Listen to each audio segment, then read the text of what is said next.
Bienvenidos a todos a un nuevo ciclo de charlas de GeoCharlas de Cubo. Hoy día contamos con la participación de Hugo Sánchez Reyes. Hugo es ingeniero geofísico, estudió en la Facultad de Ingeniería de la UNAM, realizó su maestría en Grenoble y en Pavia, y realizó su doctorado en Grenoble, donde actualmente se encuentra realizando un postdoc junto con Piero Poili y con uno de nuestros coordinadores acá, de Leoncio Cabrera. Además, me gustaría contarles que Hugo, como trabajo en paralelo, realiza un podcast y los invita a todos a seguirlo en Spotify y en YouTube. El podcast se llama Malditos Lisiados, así que si quieren pasar un buen tiempo, los invito a escucharlo. Hugo hoy nos presentará la cinemática de la ruptura, una revisión, una crítica y perspectivas. Así que, Hugo, adelante, el escenario es tuyo. Hola, ¿me escuchan? Sí, te escucho súper bien. Ok, ahora déjame comparto la... Ok. Ok.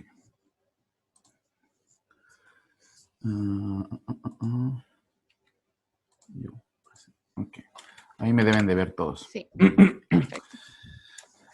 Ok, bueno, el título de la presentación de hoy es la cinemática de la ruptura y quiero hacer una revisión, una crítica a lo que tenemos hoy en día y ciertas perspectivas sobre este tema. Y bueno, este trabajo no lo podría hacer si no doy gracias a todas las personas con las que he colaborado durante todo este tiempo de mis estudios y trabajo de investigación. Bueno, como les había comentado Cata, y les pido una disculpa si no se encuentran muy bien con los colores de la presentación, pero yo soy una persona con baja visión y manejo los colores que yo pueda ver. Entonces, trato de hacer las figuras para que todo el mundo las pueda ver y que sean inclusivas. Entonces, bueno, una disculpa si no les gusta. Bueno, entonces quisiera comenzar con el plan de la presentación. Va a ser la introducción, después una parte donde voy a dar un poquito de la revisión histórica, luego mi crítica a lo que tenemos hoy en día y terminaré con perspectivas y cómo podemos mejorar lo que hoy tenemos. Entonces, antes de comenzar, ¿qué es un modelo cinemático de la fuente? Bueno, si entendemos un terremoto como la liberación súbita de energía, que es posible de ser registrada gracias a las ondas que observamos en la superficie terrestre, un modelo cinemático es aquella representación de la dislocación que existe y que causa los terremotos que nosotros observamos en la superficie.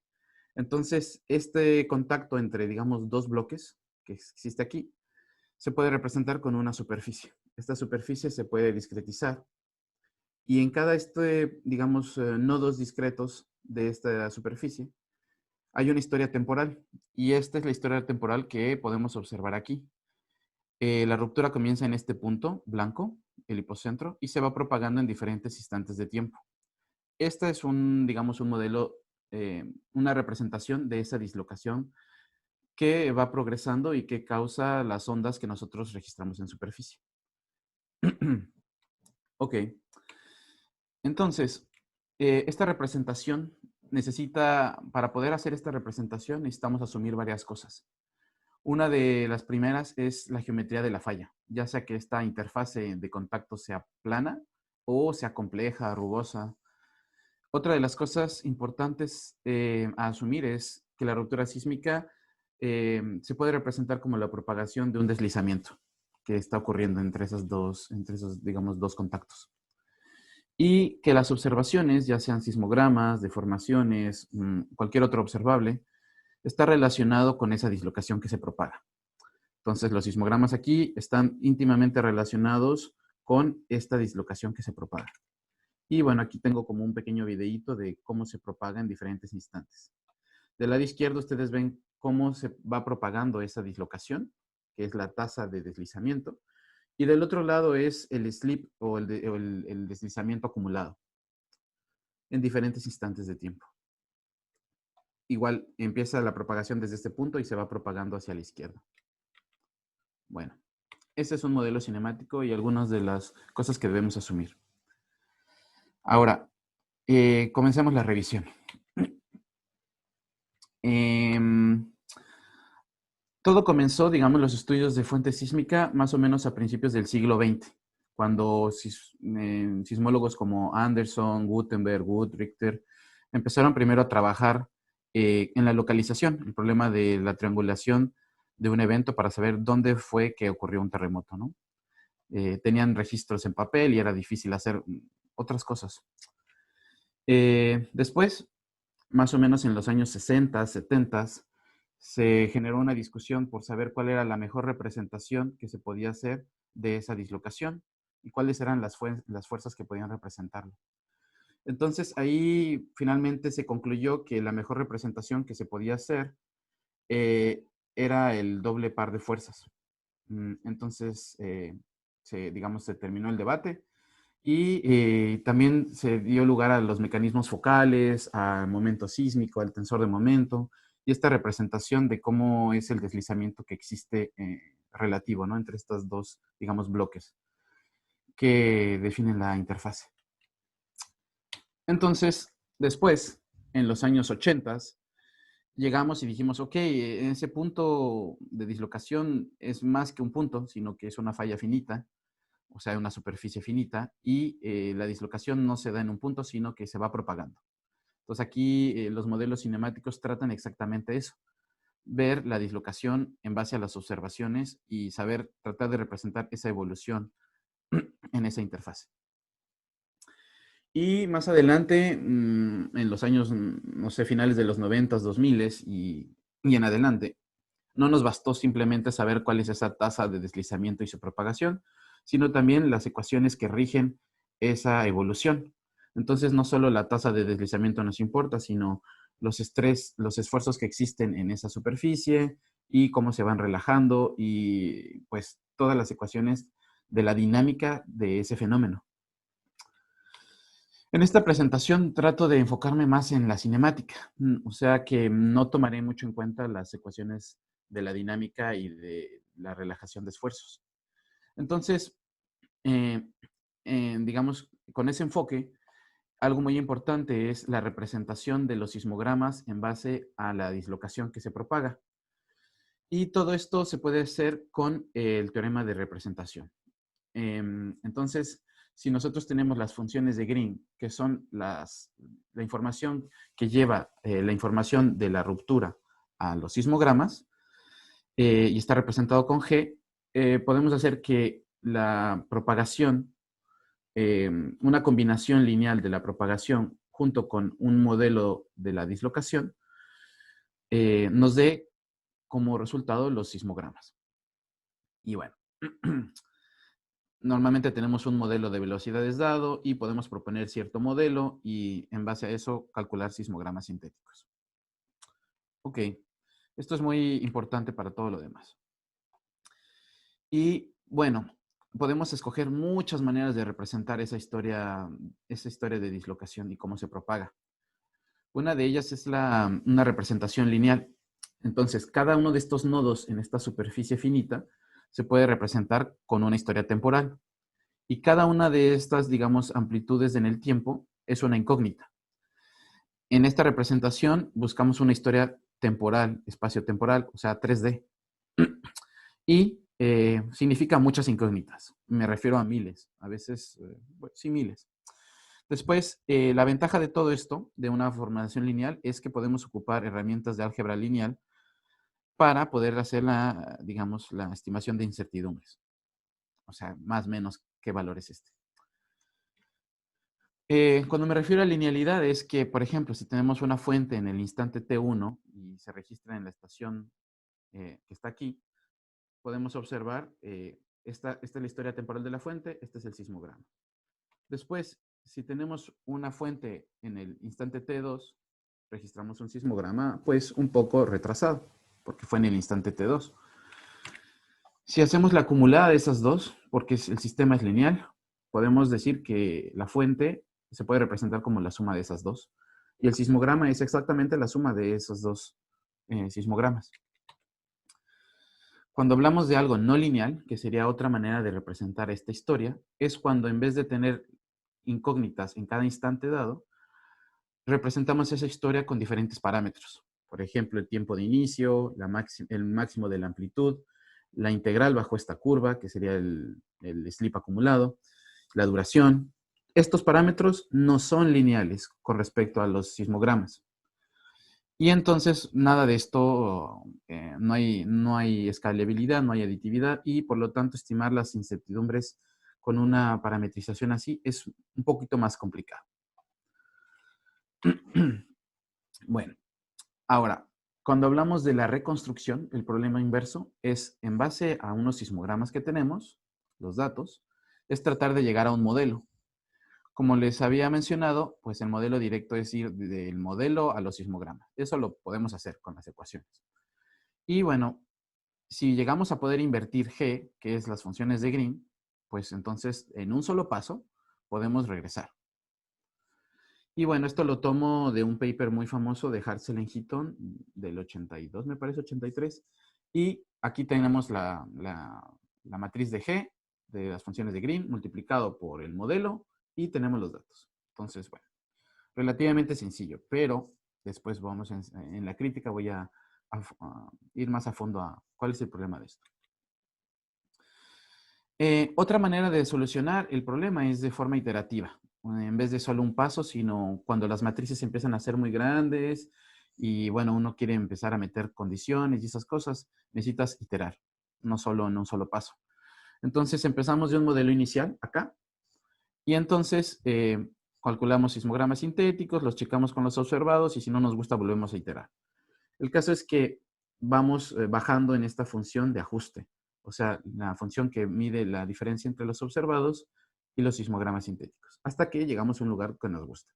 Toda esta función que les muestro aquí esquemáticamente es idealizada. Así no son las cosas de verdad, porque tenemos más dimensiones y es más complicado que esto, pero es para que tengamos el concepto más o menos de lo que estoy hablando. Uno de los métodos iterativos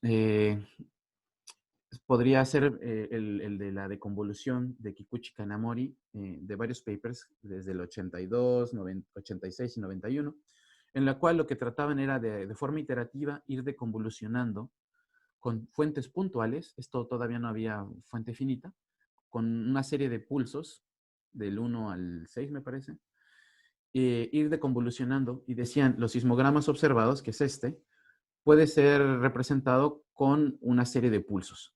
Y hay que deconvolucionar estos pulsos de los observados. Aquí pueden ver, primero se deconvoluciona el más grande, y luego el segundo más grande, luego el tercero más grande.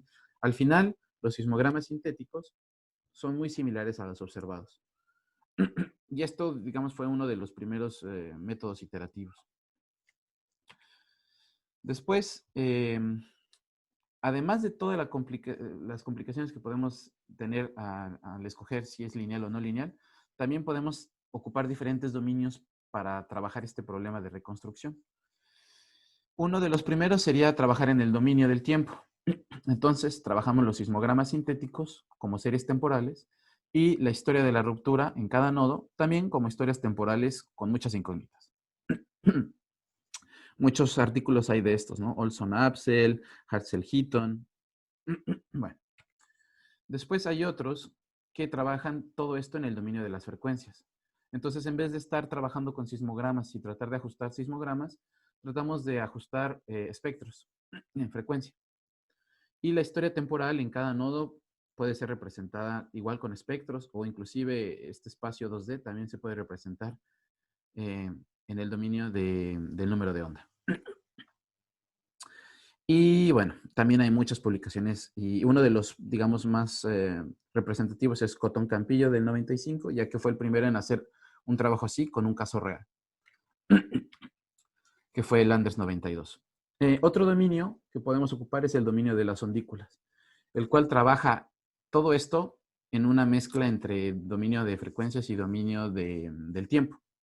Y va haciendo mezclas para, digamos, sacar información de diferentes bandas de frecuencia, diferentes números de onda, y ir reconstruyendo, digamos, las diferentes digamos, a grandes rasgos y después a más detalle esa historia. Eh, Aparte, hay otras aproximaciones que tratan de hacer una reducción mayor de los parámetros de la inversión que les comentaba, y una de esas aproximaciones es la aproximación de la representación con elipses. Aquí les muestro un ejemplo de un terremoto en Japón que trabajó Ruiz y Madariaga en 2013 con esta aproximación. Entonces, aquí la representación no es con muchas incógnitas, sino con un número reducido de incógnitas que maneja la geometría del elipse y aparte los tiempos, por ejemplo, de ruptura y la amplitud del slip. Y sin embargo, pues aquí, como les menciono, y después lo vamos a ver más a detalle, dice, dos modelos explican el mismo ajuste de los datos. Entonces, difícil saber cuál es el bueno, ¿no? ¿A cuál le creemos? Ok, entonces, con esta un poquito de revisión, podemos hablar de la crítica. En realidad, nosotros pensamos que es algo así el problema, ¿no? Tenemos una función que hay que minimizar. Aquí es donde creemos que la realidad debe de estar. Y nosotros empezamos por un lugar por acá. Sin embargo, esta función no es así. ¿Por qué? Porque en realidad no conocemos el modelo de velocidades donde las ondas se propagan.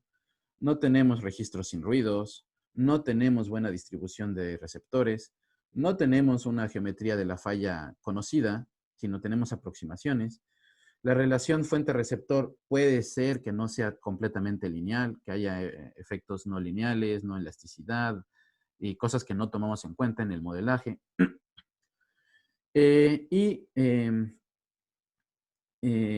Y que, bueno, tendríamos que usar funciones de ajuste cuadráticas, convexas y todo como una norma L2. Esto no siempre es verdad en la realidad. Lo que tenemos en realidad, y de igual de forma esquemática, es algo así.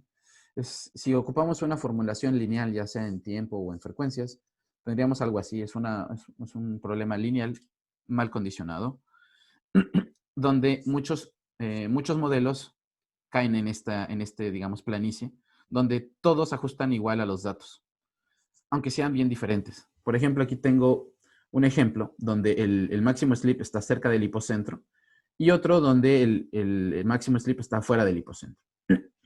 Los dos modelos son muy parecidos en el tiempo, digamos, en su historia temporal. Este solamente es el slip acumulado, pero la historia temporal es muy parecida. Y los sismogramas que obtenemos para los dos, aunque aquí no hay leyenda, es lo mismo. O sea, si yo les pongo la leyenda, igual no lo verían porque los sismogramas son iguales a nivel de ruido. Y nosotros normalmente tenemos ruido. Así que sería difícil, digamos, distinguir uno del otro. Esta es la historia temporal de esos dos modelos. El de arriba es el que tiene el slip cerca del hipocentro, como ven, cómo evoluciona. Y este es el que tiene el slip fuera del hipocentro.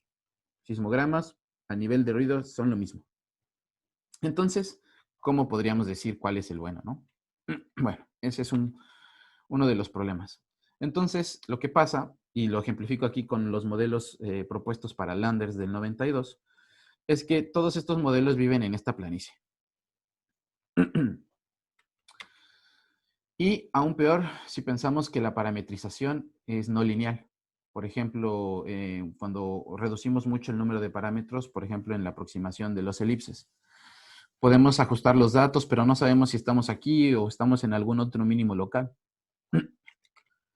Entonces, sería complicado si llegamos a uno de estos puntos, tratar de hacer alguna inferencia de si el slip fue en la trinchera, si fue abajo, si fue arriba, si... Entonces es complicado decir algo. Quiero darles ejemplos de esto. Entonces, el primer ejemplo van a ser unos ejemplos sintéticos y después voy a mostrar algunos casos reales. El ejemplo número 1. Solo cálculo de sismogramas. No voy a hablar de reconstrucción, simplemente el teorema de representación.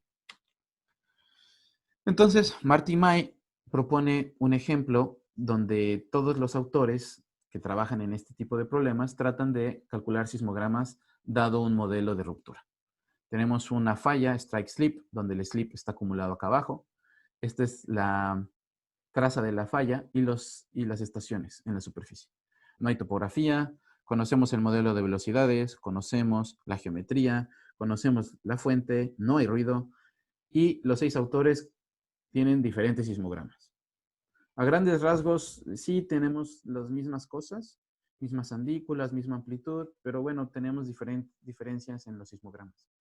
Entonces ya de aquí, ya de partida, va a ser complicado tener una buena y misma reconstrucción, porque ni siquiera vamos bien de un lado. ¿Cómo vamos a regresar para el otro lado?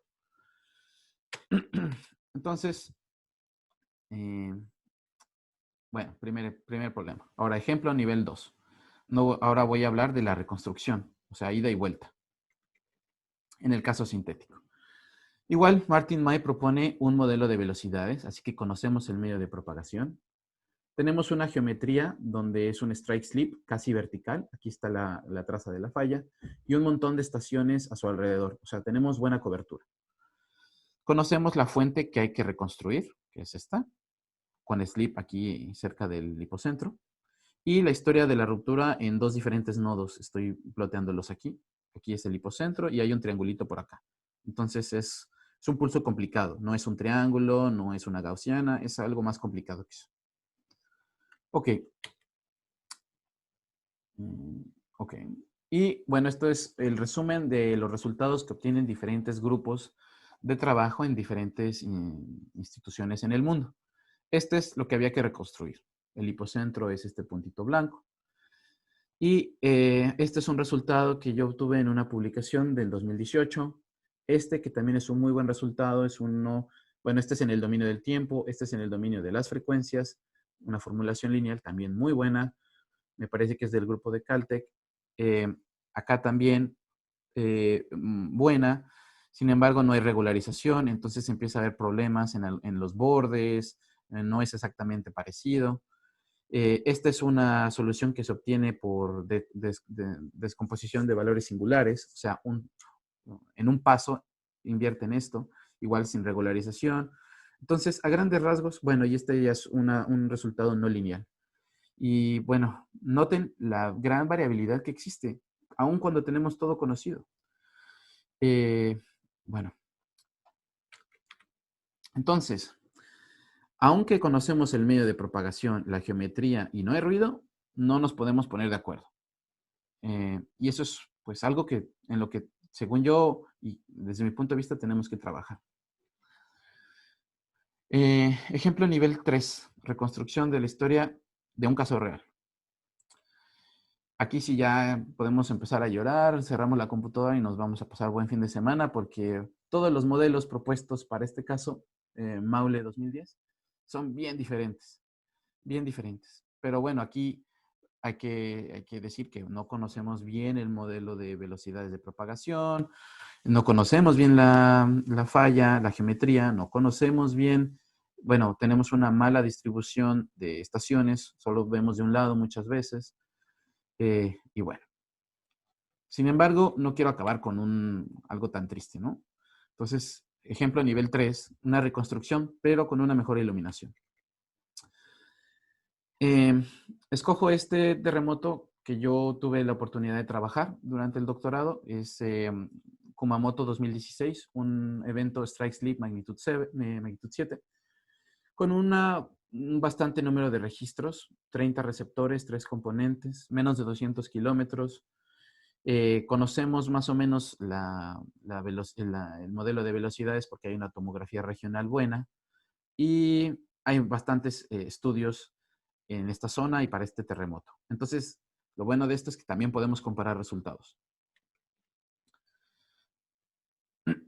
Y tener también información a priori, claro, no solo comparar.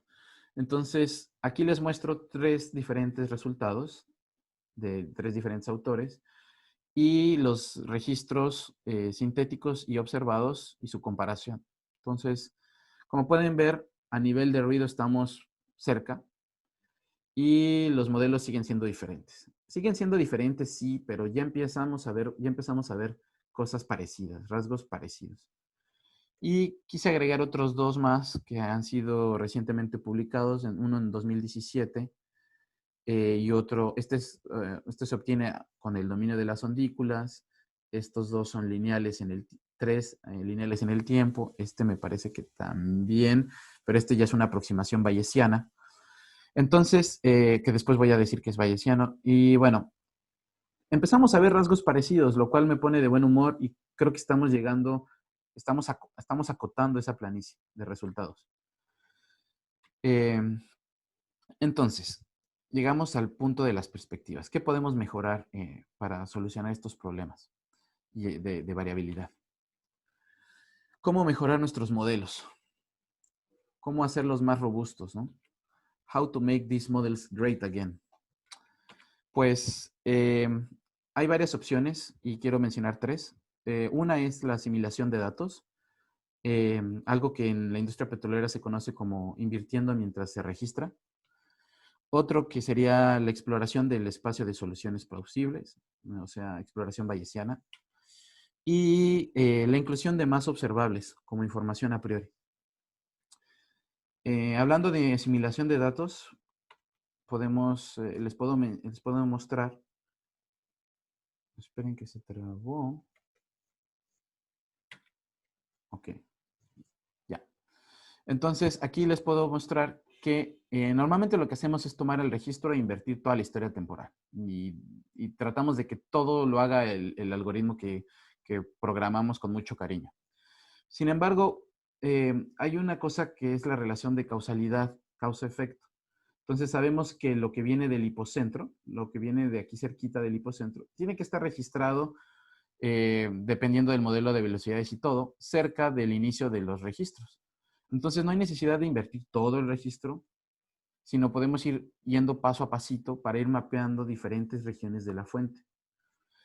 Y con esto, como conocemos el modelo de velocidades y cómo las ondas se propagan en ese medio, podemos hacer forecasts que serían relativamente interesantes para las personas que tienen que hacer protección civil. Digamos, no para un early warning, pero sí para saber qué es lo que podemos esperar, ¿no? Y bueno, esto se va a ir ajustando mientras vamos incrementando el tamaño de la ventana que analizamos. Incrementamos la ventana, analizamos otro pedazo de la fuente y nuestra aproximación se va acercando más a la realidad. Estos pulsos crecerán y disminuirán según la construcción y deconstrucción que exista entre las ondas que van a llegar. Y esto normalmente casi no se utiliza y deberíamos de utilizarlo. Me parece que es una muy buena perspectiva y muy bonita. Bueno, entonces les dejo eso como una perspectiva. Exploración del espacio de soluciones.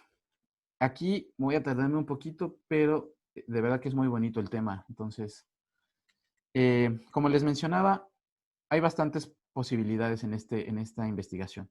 Una es que empecemos aquí, lejos de la solución, y bajemos hasta acá, y entonces aquí empezamos a hacer la exploración de los escenarios posibles aquí cerca. Otra posibilidad es, ya tenemos un buen resultado del algoritmo que tenemos y hacemos una exploración alrededor de eso.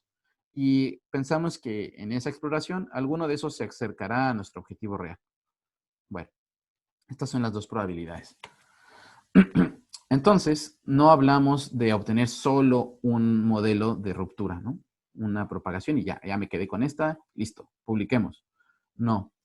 Aquí la idea es construir una distribución de probabilidades que nos dé muchos escenarios que todos, digamos, sean plausibles y entonces poder inferir algo de esa distribución. El problema es que el problema cinemático, y normalmente cuando hablamos de inversión de terremotos dinámico, cinemático, es que tenemos muchas incógnitas, muchas, miles, millones. Y esto se conoce como alta dimensionalidad. Y entonces, cuando vemos una distribución 1D es algo así bonito. 2D, ok, todavía lo entendemos, pero ya en n dimensiones, quién sabe cómo sea esta forma. Quién sabe qué tantas curvaturas tenga y nos podemos atrapar en esas curvaturas durante la exploración. Y otro de los problemas es que el espacio crece exponencialmente con las dimensiones. Entonces, no es lo mismo investigar aquí en corto, algo chiquito, que investigar en un volumen que crece exponencialmente. Y que aparte no sabemos dónde buscar, porque es tan enorme que no sabemos dónde están los escenarios plausibles y dónde están los escenarios basura. Entonces, esto era lo que les comentaba. Cuando hacemos con un solo paso de ida y de vuelta, es cuando tenemos un poquito de conocimiento de la distancia que estamos de la solución y la dirección. Entonces, si empezamos aquí y conocemos la distancia y la dirección, que eso viene de la matriz inversa de G, podemos llegar en un paso, de aquí a allá, ¡pum! El problema es que no vemos nada de lo que está alrededor, solamente nos quedamos aquí y ya. Cuando hacemos el método iterativo, como el de la deconvolución de Kikuchi Kanamori, vamos poco a poquito acercándonos. Entonces sabemos la dirección, pero no sabemos la distancia. Entonces vamos bajando, pum, pum, pum, bajando, siguiendo el gradiente, hasta llegar aquí. Pero igual seguimos sin ver nada a nuestro alrededor. Esto ya lo han hecho, se llama problema de optimización, eso ya está hecho. Lo que necesitamos es hacer una exploración.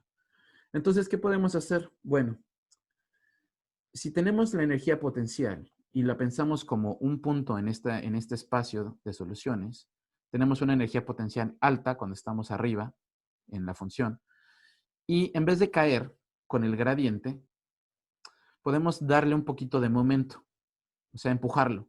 Y en vez de que caiga directo, va a ir cayendo en elipses o en órbitas, orbitando lugares como una canica en un bol de cereal. Entonces, si le agregamos a esta energía potencial, que es el ajuste de los datos, un poquito de momento, podemos buscar otros caminos. Entonces, ya no bajamos directo, sino ahora bajamos en espirales. Un símil físico que todos podemos conocer y entender es la órbita de los satélites. Cuando se lanza un satélite al espacio, se le da un pequeño momento para que éste no caiga con la gravedad. La gravedad es la energía, es el gradiente de la energía potencial que apunta al centro de la Tierra. Si no le damos momento, se cae el satélite y bueno, matamos gente. Si le damos mucho momento, las órbitas son enormes, entonces el satélite va a tardar años en regresar y pues no nos sirve. En cambio, si le damos la dosis perfecta, este satélite va a empezar a orbitar alrededor de la Tierra en digamos, niveles de equipotenciales. Y eso es lo que nos gustaría, orbitar la función de costo en niveles equipotenciales de probabilidad o de ajuste de datos. Aquí les muestro, por ejemplo, una comparación de qué tan rápido se puede explorar una función de probabilidad usando lo que se llama Hamilton Monte Carlo y un Monte Carlo Markov Chain estándar, ¿no? Aquí cuando se tarda, no sé, unos 10 pasos en llegar a la función de densidad, el Hamilton Monte Carlo baja rapidísimo y empieza a hacer una exploración mucho más rápida, porque hace la exploración de otra forma. Entonces no hay necesidad de hacer pasos aleatorios, sino que los pasos van encaminados con el gradiente y el momento, y podemos hacer esa exploración más rápida. Y bueno, aquí hay varias referencias. Yo me enamoré de este paper de Michael Betancourt, que es una introducción conceptual a todo esto. Pero hay muchos en tomografía y empieza a haber más y más en sismología acerca de este tipo de exploración. Les quiero presentar dos casos rápidos de cómo aplicar esto para el problema de la cinemática. Entonces, esta es una geometría idealizada en un semiespacio homogéneo. O sea, no cambia la velocidad, no hay capas, no hay nada. Todo está, digamos, metido en un solo semiespacio. Y es un tubo de receptores que rodea a una línea de fuentes. Las fuentes son los asteriscos y cada asterisco está rodeada por 20 captores, 20 receptores. Entonces tenemos 21 nodos espaciales, 41 nodos temporales. La historia de la ruptura de forma lineal. Y bueno, 420 receptores. Muy buena iluminación. Ok. Y el primer ejemplo a reconstruir es una delta espacio-temporal. Un puntito. Aquí en el medio de la línea fuente y en el segundo igual a 1. Eso quiero reconstruir. Partiendo de un modelo inicial 0, el gradiente, que es lo que les mencionaba de la dirección de descenso, sería algo así. Y entonces sabemos que el parámetro a recuperar está aquí, donde el gradiente es menor. Entonces, tomamos ese gradiente y el valor inicial, digamos que empezamos en 0, acá, y le damos un poquito de momento. Ese momento nos va a hacer seguir esta órbita. Esa órbita es la integración del sistema hamiltoniano cerrado. Cuando damos la vuelta, podemos detenernos, no sé, después de un cierto número aleatorio de pasos y mapear cuál es el ajuste en ese punto. Le damos otro momento y ese momento nos hace subir y bajar en las órbitas. Subimos y bajamos, integramos, nos movemos, bajamos, subimos. La exploración nos permite hacer esto. Y cada uno de estos, como se pueden dar cuenta aquí, va a mapear la función de costo en lugares de diferente probabilidad o igual probabilidad. Y así les puedo mostrar que la función de costo en un solo parámetro, en un problema lineal cinemático, es cuadrática convexa. Muy bonito, un bonito ejemplo. Y bueno, el problema es que tenemos muchas más incógnitas que eso. Pero bueno, después de muchas iteraciones de esta exploración, tenemos algo así. El parámetro 1, que es el sleep rate en ese punto, sus valores y el momento que se les dio, y la distribución de probabilidades. Y bueno, aquí es como se mapea esta función de costo relativa a la función de probabilidades. Y un caso un poquito más difícil. Tenemos la fuente, que era una línea de fuentes, y una ruptura bilateral. Comienza aquí y se propaga tanto a la izquierda como a la derecha, con una historia temporal, ya no solo es un spike. Y este es el gradiente que se obtiene partiendo de un modelo inicial 0. Entonces ven que más o menos conserva la forma y podemos tener guía de esto. Y si lo regularizamos, si le ponemos un poquito de información a priori, no sé, que sabemos que se propagó derecha a izquierda, podemos mejorarlo. Tomamos eso y empezamos a hacer la exploración. Después de muchas iteraciones, la exploración nos permite decir que partiendo de un modelo inicial y el objetivo que sea este, podemos obtener una media de la exploración parecida al objetivo. Y la función de probabilidad, en este caso, tiene 24 dimensiones, porque son 24 incógnitas. Y bueno, si regularizamos el problema y todo, llegamos a una función de distribución que tiene una forma parecida a la gaussiana, pero no es gaussiana. A veces hay mucho, digamos, crosstalk entre parámetros.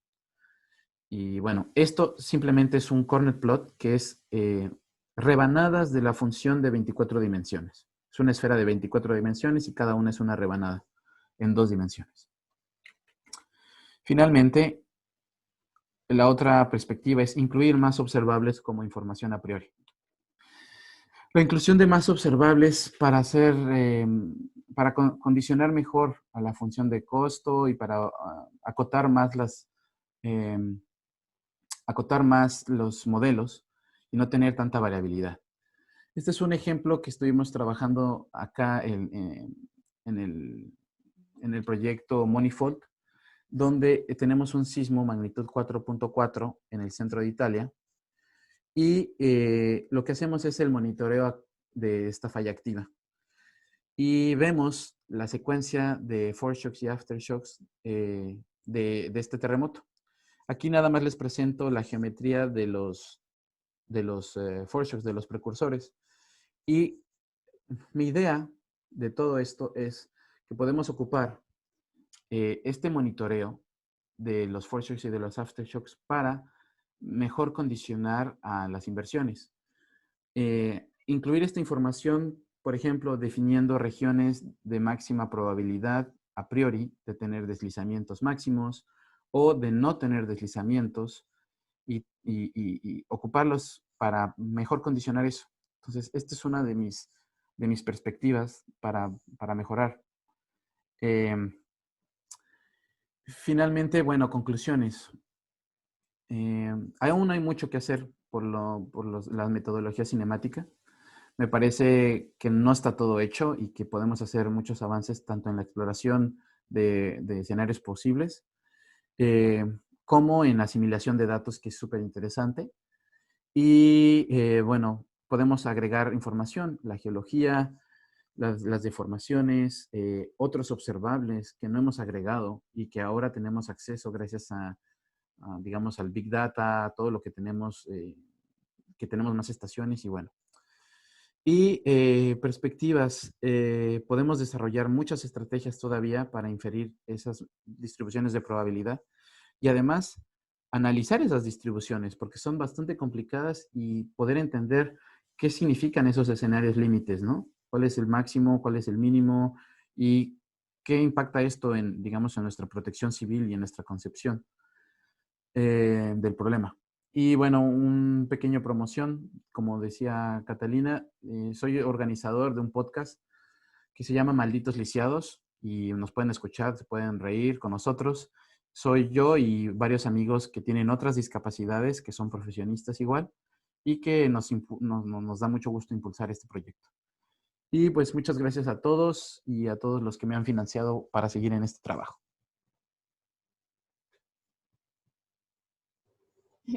Muy importante los agradecimientos al financiamiento.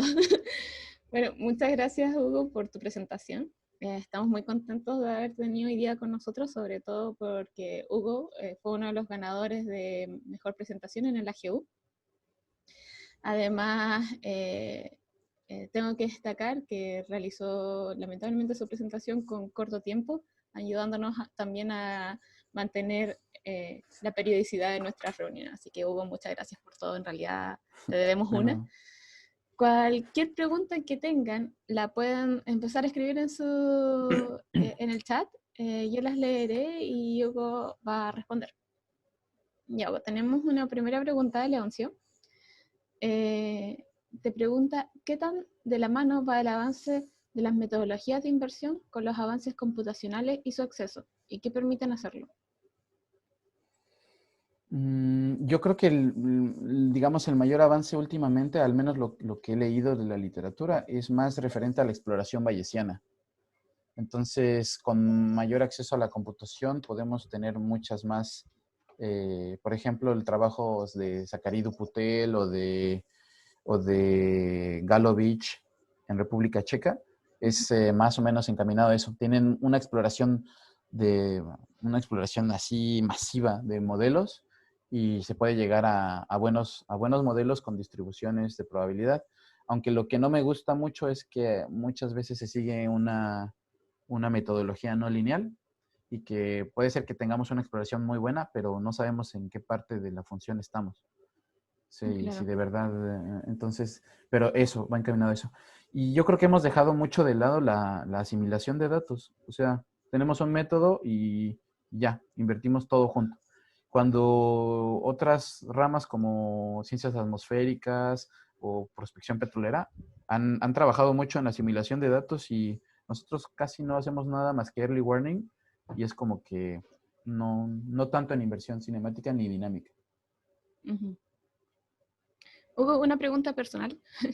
¿Qué opinas acerca de los detractores de las inversiones bayesianas?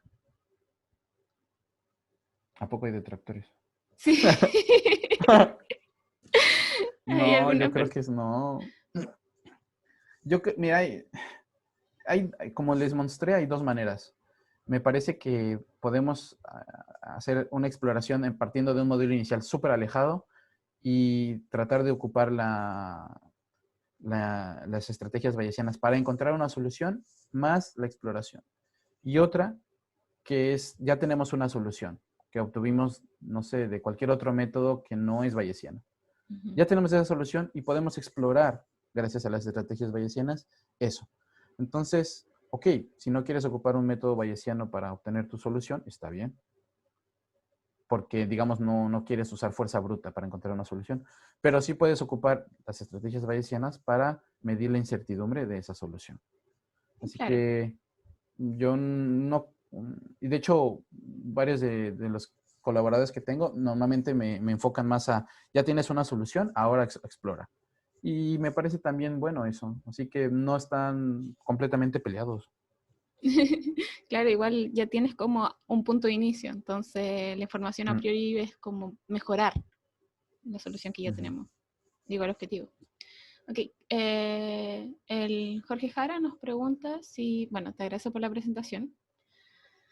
Y tiene dos preguntas. Primero, ¿cuántas estaciones necesitaríamos para poder iluminar mejor la ruptura? ¿O depende más de una buena distribución de la red?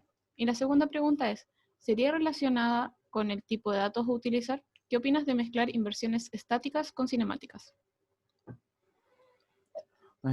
Yo creo que tiene que ver mucho la primera respuesta, yo creo que tiene que ver con la distribución. La distribución.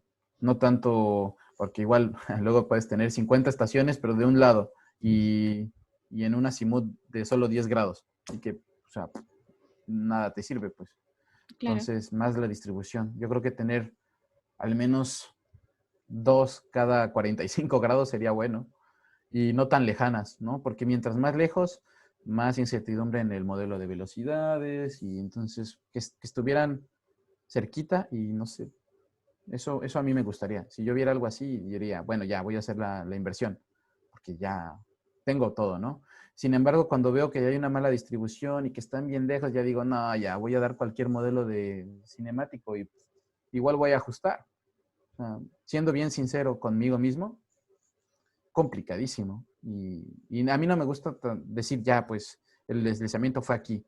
Entonces, es como, bueno, los datos y mi metodología me indican que es aquí, pero después va a llegar otro artículo de otro autor y va a decir completamente lo contrario. Entonces, mm, y de estático, claro, eso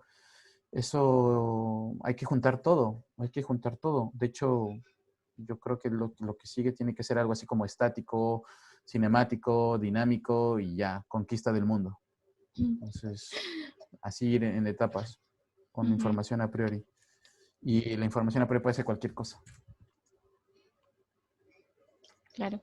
Ese es el tema. Eso es lo bueno de los bayesianos, que puedes poner cualquier cosa que quieras como información a priori y lo puedes ir ajustando, ¿no?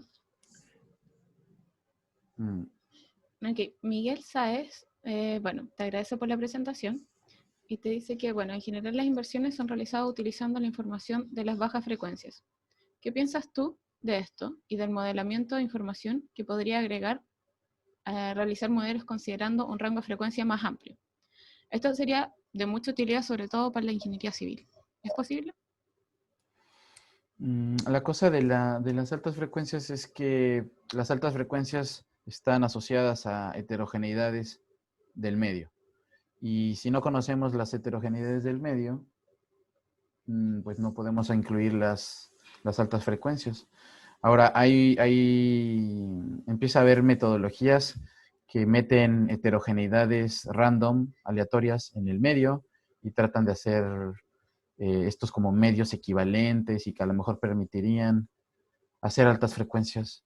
Pero realmente al menos lo que tenemos ahorita, no podemos meter altas frecuencias porque nuestra representación, o sea, los modelos que les enseño, así el más fino tiene nodos cada 1 kilómetro. Ujú. 1 kilómetro, desde aquí a mi casa, o sea, es enorme. Entonces, como no, y no conocemos bien eso. Entonces, no podemos meterle más alta frecuencia, creo yo, todavía.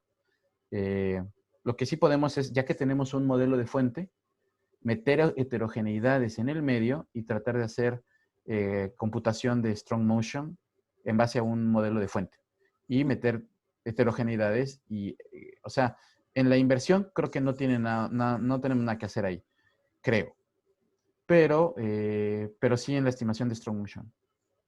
Claro, puede ser bastante útil.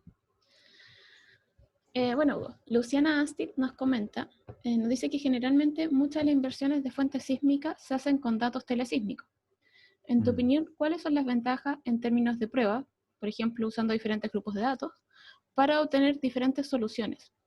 Y la desventaja es que no deberían tener mucha resolución espacial, ¿no? Sí, sí, sí. Sí. No me acuerdo en qué paper yo había leído algo así de que si tenemos un pequeño delay, no sé, de medio segundo en telesísmicos, ya nos equivocamos por 20, 30 kilómetros en el modelo. Ujú. 20, 30 kilómetros. Es muchísimo. Entonces, así como que, complicado. Lo que sí me gusta de las telesísmicas es que podemos tomar esa información, por ejemplo, las inversiones de ChangeGE, de USGS, que son automáticas, me parece que la podemos ocupar como información a priori para hacer después la inversión con datos regionales o datos más locales. Pero sí son súper útiles, o sea, es algo de inicio, es acercarnos en esa curva de ajuste. Entonces, al principio yo decía, no, pero como telesísmicos, no vamos a ver nada. Pero después que empecé a ver más o menos la necesidad de la inferencia bayesiana y todo eso, creo que toda la información es bien útil. O Claro. sea, nos está hablando de la planicie que tenemos. Ujú. Bueno, si alguien tiene otra pregunta, le pedimos por favor que nos escriban en el chat. Por ahora yo tengo dos preguntas un poquito más técnicas.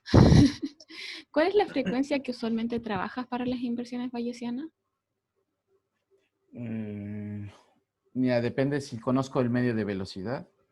Si conozco el medio de velocidad más o menos bien y digo, oye, sí está bueno, hasta, no sé, un hertz, hasta 0.75. Ya. Y ya soy así como súper ambicioso. Pero si no, hasta 0.3.